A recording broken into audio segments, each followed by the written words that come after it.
Listo. Muy breve en mi presentación. Bueno, pues muchas gracias a CEMI por la invitación a este espacio. Como me presentaba Alexander, soy la directora del Observatorio Interinstitucional de Cáncer de Adultos. Es un movimiento asociativo que hoy reúne a 16 organizaciones de pacientes que se encuentran en diferentes partes del país y trabajan en diferentes tipos de cáncer. Hoy lo que les vengo a presentar no es información precisamente del observatorio, sino son los resultados de una encuesta de una coalición llamada OLCAN, que reúne a diferentes actores del sistema de salud y trabaja alrededor de las eficiencias en cáncer. Entonces, el año pasado, entre septiembre y noviembre, realizamos con OLCAN y el Centro Nacional de Consultoría una encuesta a 800 personas con diferentes diagnósticos de cáncer para conocer cuáles son las características, digamos, en la atención que ellos están teniendo en el sistema de salud desde la que se presentan los síntomas hasta el tratamiento y todo lo que requiere, de todo lo que hablamos cuando hablamos de tratamiento integral del cáncer. No sé si ya tienen, bueno, entonces es la gran encuesta.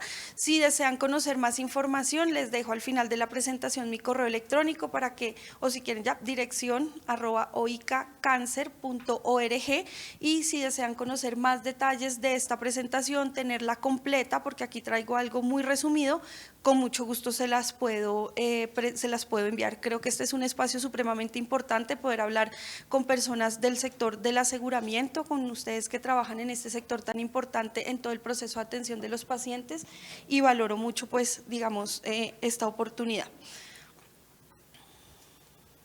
Bueno, aquí ya les había hablado un poco sobre las personas que fueron encuestadas, todas personas mayores de 18 años con diferentes tipos de diagnóstico de cáncer. A final del año pasado se hizo la encuesta entre septiembre y noviembre. Fueron 46 preguntas. De las personas que respondieron, 63% se encuentran en el régimen subsidiado, solamente 34% en el contributivo, y bueno, eso ya nos da pues como algunos indicadores también en las respuestas. Sabemos que los dos regímenes se han ido nivelando en ciertas cosas, pero en la práctica sí existen diferencias en la atención integral y en la prestación a estos pacientes. Y el 3% del régimen subsidiado. El 25% de las personas que respondieron la encuesta son hombres y el 75% mujeres. El 76% de las personas que respondieron se encuentran en tratamiento, el 19% en cuidados paliativos, y sabemos y solicitamos que el cuidado paliativo se dé desde el mismo diagnóstico, pero para cuando se realizó la encuesta lo que se preguntaba era cuidado paliativo como falla terapéutica, no otras opciones de tratamiento, y ya pues un acompañamiento a su fase terminal. Entonces ese 19% de personas se encontraban en esa fase y 11% de ellas se encontraban en diagnóstico, digamos, ya estas personas estaban con un diagnóstico pero se encontraban en espera de iniciar su tratamiento. En cuanto al diagnóstico, nos llama poderosamente la atención que solamente el 36% de las personas que fueron encuestadas tuvieron su diagnóstico a través de un programa de tamizaje o de detección temprana. Sabemos que el Plan Nacional de Control del Cáncer y todas las metas e indicadores que nos hemos trazado como país pues están muy lejos de esto, ¿no? Se estima, lo deseable es que el 60% de los diagnósticos de cánceres tamizables se logren a través de uno de estos programas y solamente el 36% se ha logrado así. Esto está en línea también con el informe de la cuenta de alto costo. Digamos que lo que nosotros estamos encontrando en toda la encuesta no dista del último reporte de la cuenta de alto costo. Al final pues, voy a ir haciendo también como unas recomendaciones, y es que pues se fortalezcan esos programas de detección temprana. Los aseguradores tienen una responsabilidad enorme en todo el tema de gestión del riesgo y pues en todo este proceso ahorita que estamos haciendo de análisis del actual modelo de aseguramiento. Esta es una de las grandes oportunidades que se ha encontrado en el trabajo que realizan y en las funciones que han sido asignadas a las EPS, y donde consideramos desde las organizaciones de la sociedad civil que hay una mayor oportunidad para que ustedes fortalezcan esos programas de atención primaria y esos programas de tamizaje.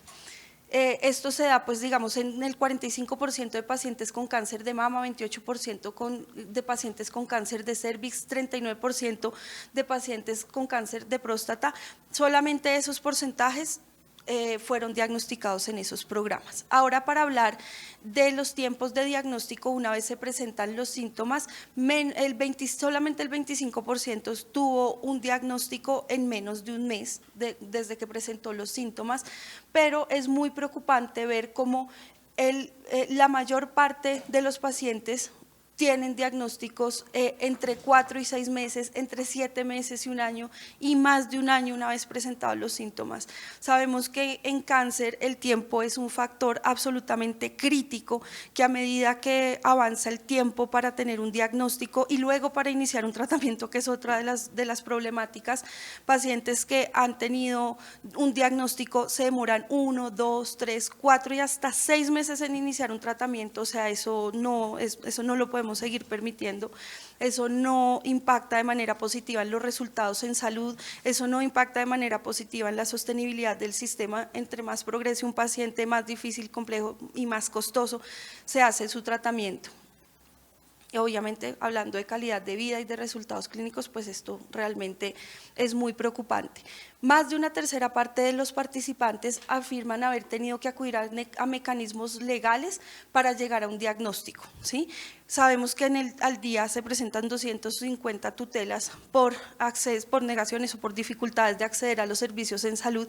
Hablamos mucho de la judicialización de los servicios de salud y de lograr el acceso. Nos cuestionan mucho a las organizaciones de pacientes que tenemos que acudir a estos mecanismos constitucionales y derechos que tenemos como personas. Estamos pues trabajando en otras formas para no tener que llegar a esos mecanismos, mesas de diálogo con las EPS, grupos de trabajo con muchos de ustedes que nos están dando resultados. Sin embargo, muchas personas hoy en el país tienen que seguir acudiendo a estas herramientas que tienen para poder acceder, desde el mismo diagnóstico y luego para el tratamiento, para la continuidad del tratamiento, para llegar a un especialista. Entonces, pues sí, es obviamente una reflexión que sé que ustedes no están haciendo apenas ahorita, pero digamos la invitación es saber de qué manera podemos evitar que eso suceda.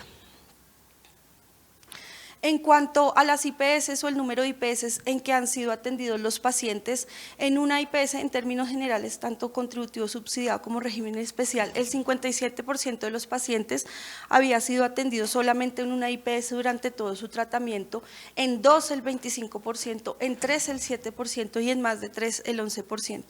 Esto pues es también un tema preocupante. Sabemos que ustedes están evaluando constantemente cuál es la mejor red de prestación, que tienen la autonomía para tomar las decisiones de empezar o acabar contratos. Sin embargo, el impacto que esto tiene para los pacientes es alto. Aquí cuando van a una nueva EPS tienen que volver a empezar unos procesos, el criterio médico puede cambiar y todo esto además trae pues una carga emocional compleja para los pacientes. Muchos de ellos, nos está pasando, se sentían bien atendidos en su EPS y de pronto por un cambio de contrato entonces son trasladados a otro. Esto de verdad está generando mucha incertidumbre, mucha preocupación y malestar en las personas que se sentían bien atendidas. Entonces el llamado y la invitación aquí es también a escuchar a los usuarios y entender también a través de ellos si están siendo bien atendidos, tratar de mantenerlos allí, y si evidencian obviamente que no hay una buena atención, pues la necesidad es cambiarlos. Entre los hallazgos y recomendaciones, bueno, como hablábamos, el tema, y es algo que está siendo muy preocupante a nivel nacional, son los diagnósticos tardíos. Vemos como país que estamos retrocediendo en tiempos de diagnóstico en cáncer y las implicaciones que esto tiene son grandes. Entonces aquí la recomendación que hacemos desde Olcan es a fortalecer los programas de atención primaria, los programas de detección temprana y luego un enrutamiento también pronto dentro del sistema de salud. Aquí encontramos dos factores que son muy complejos: la falta de conocimiento de las personas, de los usuarios del sistema de salud en cómo navegar en él. Eso no nos ayuda, ¿cierto? Entonces ya ahí hay una primera barrera y una primera dificultad. ¿De qué manera ustedes desde los aseguradores pueden ser más eficientes en hacer una educación a las personas, a sus usuarios, en cómo navegar dentro de estos procesos que son complejos y en cómo facilitar ustedes esos trámites administrativos?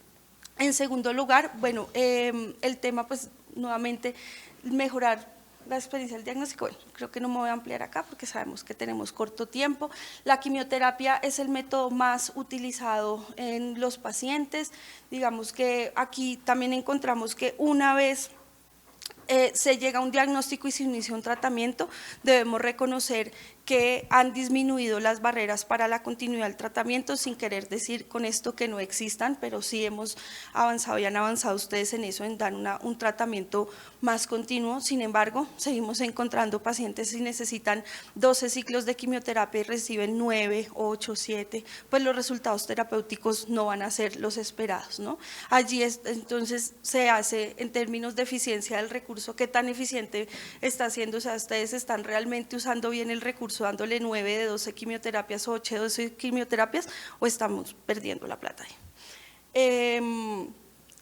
En cuanto a la información que han recibido los pacientes por parte de sus médicos tratantes, pues bueno, ellos reconocen que reciben información parcial, no todos sienten que en 20 minutos de consulta reciben toda la información que necesitan, se sienten bien atendidos por su médico oncólogo o por el especialista de cabecera, sin embargo manifiestan que hay aún falencias en el tema de atención multidisciplinaria, la fragmentación también que hay en la contratación no permite que haya un tratamiento realmente multidisciplinario. En muchos casos, si a uno lo ve un oncólogo y lo ve un endocrinólogo en una institución X y Y y estos dos nunca se comunican, ¿cómo podemos hablar de un tratamiento integral y multidisciplinario con todas las condiciones que requiere un paciente?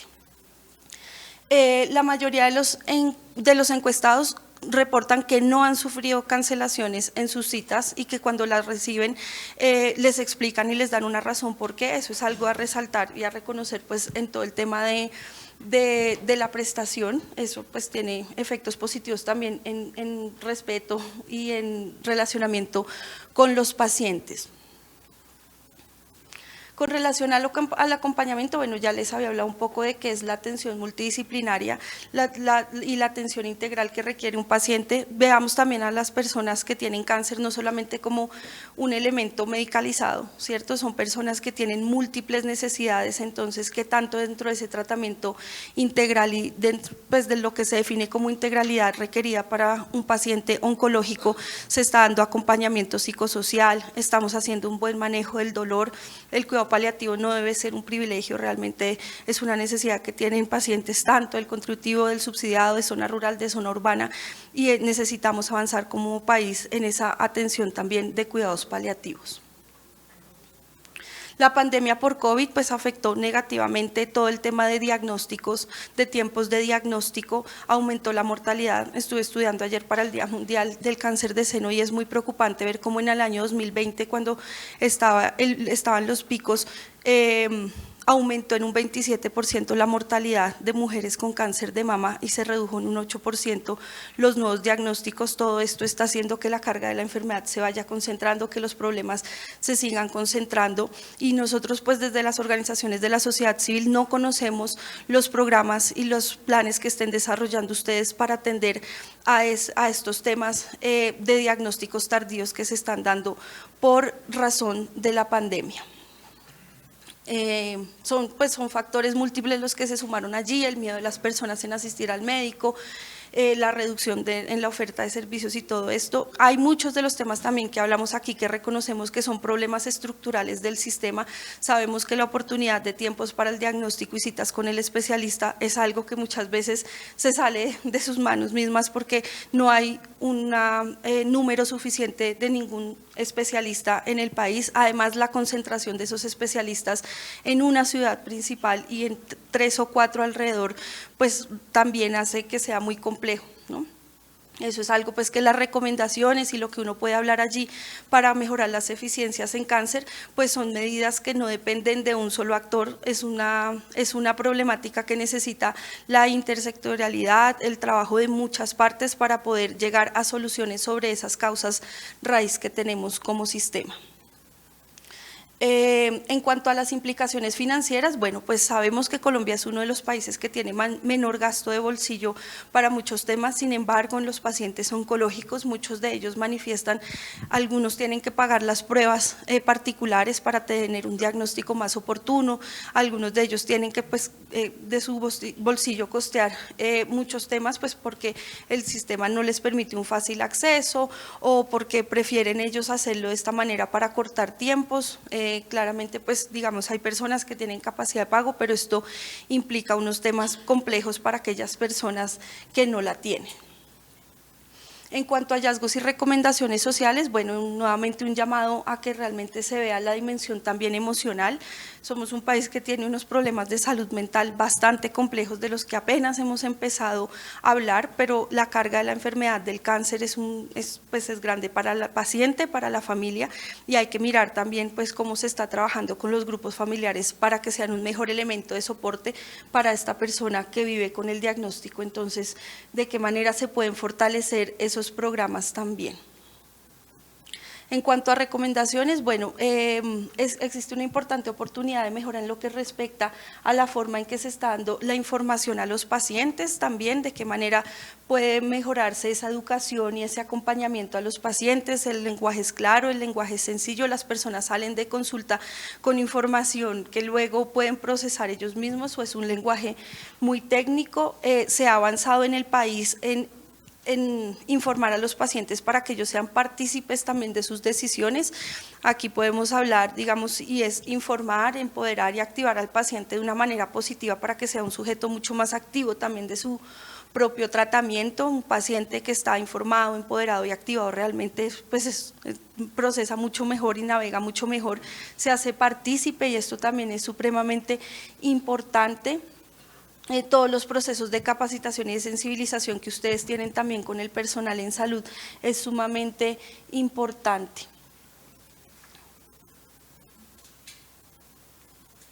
Un tema aquí pues, de resaltar para nosotros que trabajamos con las organizaciones de pacientes, y es que pocos pacientes conocen de las organizaciones, y eso es una realidad. Nosotros en las organizaciones tenemos pues un número muy importante de pacientes, han venido evolucionando y creciendo durante el tiempo, y podemos ser un punto muy importante para informar, para dar ese apoyo, toda esa información que no se puede dar de pronto en los 20 minutos de consulta. Nosotros somos un canal, no nos vean solamente como organizaciones que están poniendo acciones legales ni todo esto, también tenemos muchos grupos de apoyo para el paciente, para la familia, les educamos en cómo navegar, en cómo tener mejores hábitos, todo ese tema pues que nosotros también venimos aquí a presentarnos en una manera en la que ustedes nos encuentren como unos aliados y no como unos enemigos de las EPS, que podemos complementar su trabajo. Estamos desarrollando unas mesas de trabajo muy interesantes con EPS para llegar a este tipo de acuerdos y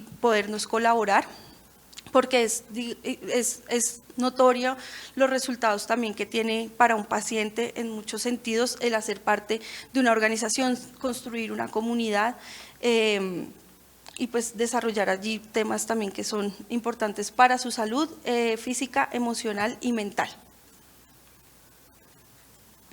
Bueno, entonces, como conclusiones, reconocemos un avance importante en el desarrollo de política pública en el país en cáncer. Hay mucho que está ya establecido por la norma, pero aún muchas oportunidades en que se siga reglamentando e implementando toda la normativa que existe para mejorar los tiempos y disminuir las barreras desde el diagnóstico pues hasta todo el tratamiento y la rehabilitación de estas personas. Necesitamos un trabajo interdisciplinario que cuente pues y multidisciplinario en cuanto a profesionales de la salud, pero también, como lo decía, con otros actores del sistema, porque pues depende de todos muchos de los temas, desde los determinantes sociales hasta soluciones, digamos. También creo que la empresa privada tiene mucho que aportar, creo que la academia tiene mucho que aportar, el sector laboral también lo tiene que hacer para llegar a tener mejores resultados en lo que llamamos el control integral del cáncer. En el momento del diagnóstico es importante también pues todo el tema de sensibilización y el relacionamiento que hay entre el médico y el paciente. Este es un momento crítico, recibir un diagnóstico así de complejo, y luego la empatía y la comunicación que puede haber y estrechar los lazos, pues de allí influyen muchos temas también posteriores en el tratamiento. Luego de acceder a exámenes de diagnóstico y lograr iniciar el tratamiento, el resto del proceso, como les decía, está fluyendo de manera más oportuna en la mayoría de los casos, pero se siguen encontrando barreras de tipo administrativo. El decreto 441 que habla, el paciente no es el que tiene que patinar sus autorizaciones, son ustedes internamente, la autorización se requiere y eso lo entendemos todo, pero que no sea la persona la que tiene que ir pues como de un lado a otro, patinando el mismo todos sus procesos.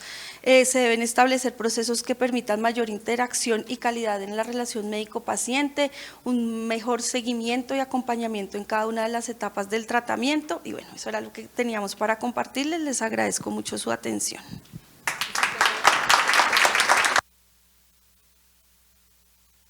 Repetir mi correo, si alguien lo quiere anotar, es dirección@oica, que es oica, la palabra cáncer.org, y mi celular es 300-727-3867. Catalina Rinconi, muchas gracias.